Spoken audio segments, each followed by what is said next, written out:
Having won 5 Grand Slam titles, reached the top of the world rankings and become a global icon, Maria Sharapova was all set to retire at the end of last year. 2016 was supposed to be a victory lap. But then... I made a huge mistake, but if I was ever going to announce my retirement, it would probably not be in a downtown Los Angeles hotel with this fairly ugly carpet. What was it like to receive the email that day last year when they told you that you'd failed a test? It was shocking. Yeah, it was shocking at first. It was surprising. It was a lot. I mean, a lot of emotions. So much uncertainty. I think that was the toughest emotion that I had to deal with. Sharapova insisted it was an oversight, explaining in her new memoir, Unstoppable, that she knew the banned drug meldonium, which she'd taken legally for years, by its brand name, Mildronate. She says learning to cope with that mistake was devastating. Did you think it was going to be the end of your career? I didn't, but I did not know how long it would be, and that was scary.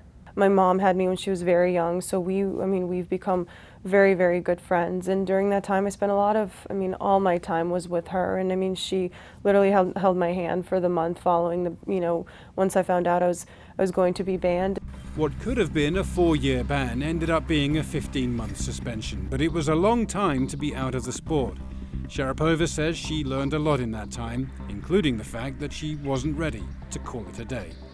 I always knew that I had a passion for the sport, but I just felt like I would just one day want to sit on the couch. and I don't know, it gets pretty boring. But her return earlier in 2017 wasn't exactly welcomed by her rivals. Once a self-styled outsider, Sharapova found herself short on friends again when Canada's Eugenie Bouchard called her a cheater. A lot of people in the tennis world reached out to me, privately. I would get messages from coaches or players or things like that saying, wow, I agree with you and I'm so happy you spoke up. What about the reaction on the tour and from some of your fellow players?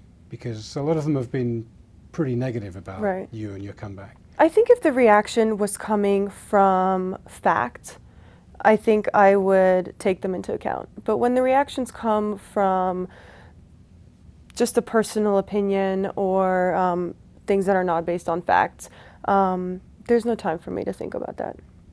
Having lost all of her rankings points, she had no current status in the game. The French Open refused her a wild card into the Grand Slam event in Paris. She was planning to try and qualify for Wimbledon, but withdrew with an injury.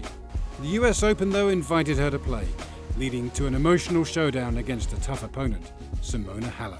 I was pretty sure it was going to be a primetime match, first round, 7:30, opening ceremony night. It was special, ups and downs in the match, and to be able to figure it out against someone that's had a good summer, number 2 in the world, felt pretty good. And I've never really experienced those emotions before, but I think it just makes you realize why you do this, why you put in the work, why you go through the injuries and the setbacks, and why I keep doing it. And those moments were really why. You can't replay that moment. And does your own terms mean another Grand Slam before you will retire?